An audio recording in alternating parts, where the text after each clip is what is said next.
আসসালামু আলাইকুম। গত ভিডিওতে আপনাদের শত্রু গাছের ম্যাটেরিয়াল সম্পর্কে ধারণা দিচ্ছি।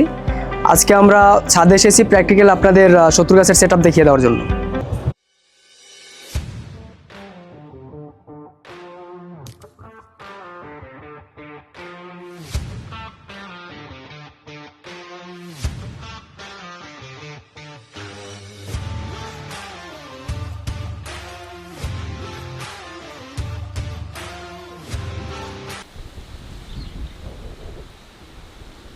আমরা এখন 4mm টিউব 70টা গাছের জন্য 70 পিস 2.5 ফিট আকারে কেটে নেব।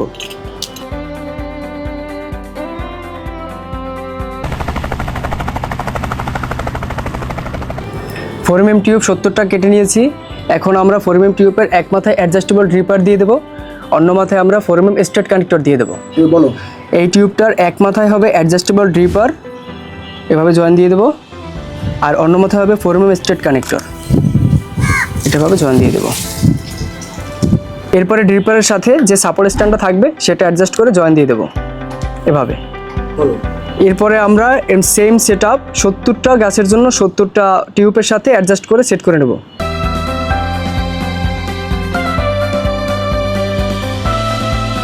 এখন আমরা 16mm বিডি টিউবটা গাছের সারির সাথে লাইন টেনে নেব।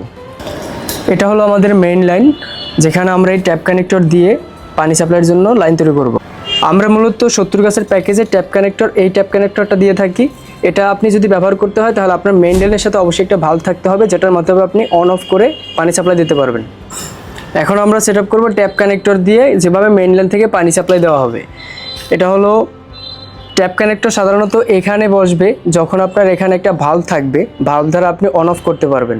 যেহেতু আমাদের এখানে একটা ট্যাপ আছে, যে ট্যাপ দ্বারা অন অফ করার মতন সুবিধা আছে, সেক্ষেত্রে আমরা এখানে ফ্লেক্সিবল ট্যাপ কানেক্টরটাও ব্যবহার করতে পারি, যেটা আপনার এখান থেকে জয়েন দিয়ে জাস্ট এখান থেকে টাইট দিয়ে দিলেই হবে। এখান থেকে আপনি অন অফ করে পানিটা সাপ্লাই দিতে পারবেন। এটার জয়েন্ট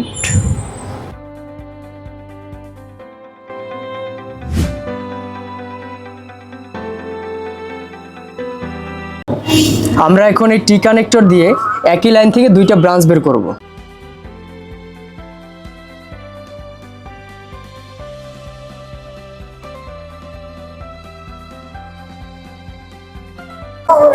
একইভাবে আরেকটা লাইন বের করার জন্য টি কানেক্টর ইউজ করব।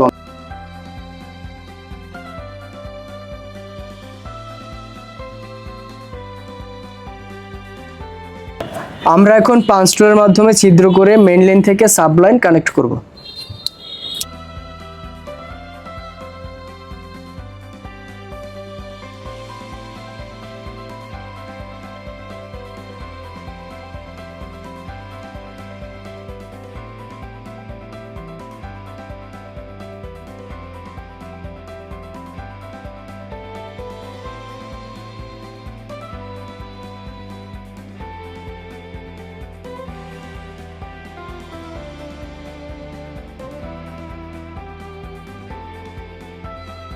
আমরা এখন পাইপের ডিরেকশন পরিবর্তন করার জন্য এলবো ইউজ করব।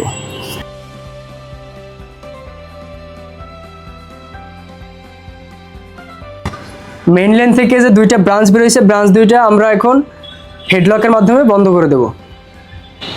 আমাদের সেটআপের কাজ শেষ, এখন আমরা মেইন লাইন চালু করব।